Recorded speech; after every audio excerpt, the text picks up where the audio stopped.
रायपुर में गणेश उत्सव को लेकर प्रशासन ने गाइडलाइन जारी कर दी है। लगाए जाने वाले पंडाल में सीसीटीवी से निगरानी करनी होगी।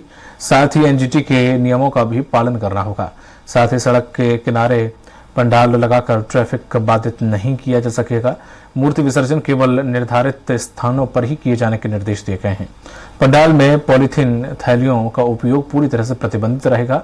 गंदगी या प्रदूषण फैलाने पर समिति पर सख्त कार्रवाई होगी। गणेश उत्सव के दौरान स्वच्छता अभियान भी चलाया जाएगा।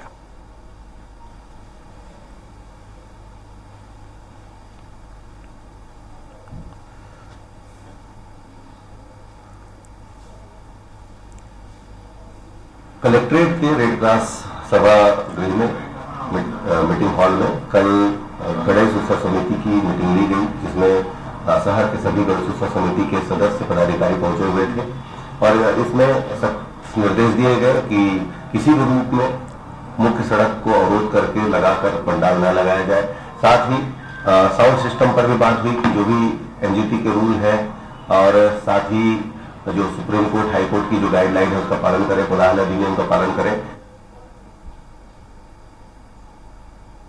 गणेश उत्सव को लेकर लोगों की तैयारियां जोरों शोरों पर है। जहां एक और पंडाल समिति अपनी तैयारियां कर रही, तो वहीं जिला प्रशासन और पुलिस प्रशासन भी व्यवस्थाओं को लेकर बैठक लेती हुई नजर आ रही है। बीते दिनों प्रशासन के द्वारा पंडाल समितियों के पदाधिकारियों की बैठक ली गई, जिसमें व्यवस्था बनाए जाने के लिए दिशा निर्देश भी जारी किए गए।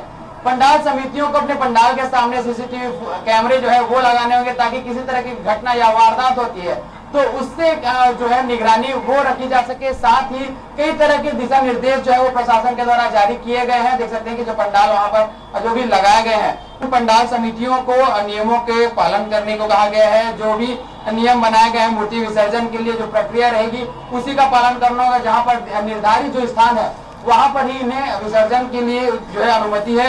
एनजीटी के द्वारा जो जारी किए गए निर्देश है उनका पालन करना होगा, यानी पॉलीथीन जो है वो पूर्णतः प्रतिबंधित रहेगी। किसी प्रकार की गंदगी या प्रदूषण जो है वो नहीं फैलाने होंगे, इसके लिए दिशा निर्देश जारी किए गए हैं। व्यवस्था बनाए रखने के जो प्रशासन के द्वारा पंडाल समितियों को कहा गया, यदि किसी तरह की घटना या वारदात होती है तो उसका पूरा जिम्मेदार जो समिति है और उनके पदाधिकारी होंगे, उनके खिलाफ में कार्रवाई की बात कही गई है। बता दें कि इन समितियों को वॉलंटियर जो है वो भी रखने होंगे, ताकि व्यवस्था आसपास के लोगों के लिए वो बनाकर रखे। साथ ही यातायात बाधित ना हो, इसके भी जो जिम्मेदारी है वो पंडाल समिति की होगी कि उन्हें वॉलंटियर रख के जो यातायात है वो सुगम तरीके से किया जा सके। किसी के तरफ से कोई बाधा जो है तो वो इसके लिए उत्पन्न हो। तो तमाम तरह की व्यवस्थाओं को लेकर प्रशासन के द्वारा गाइडलाइन जो है अब पंडाल समितियों के लिए जारी कर दी है। साथ ही शांति समिति की जो बैठक ली गई है उसमें शांति व्यवस्था बनाए रखने, किसी तरह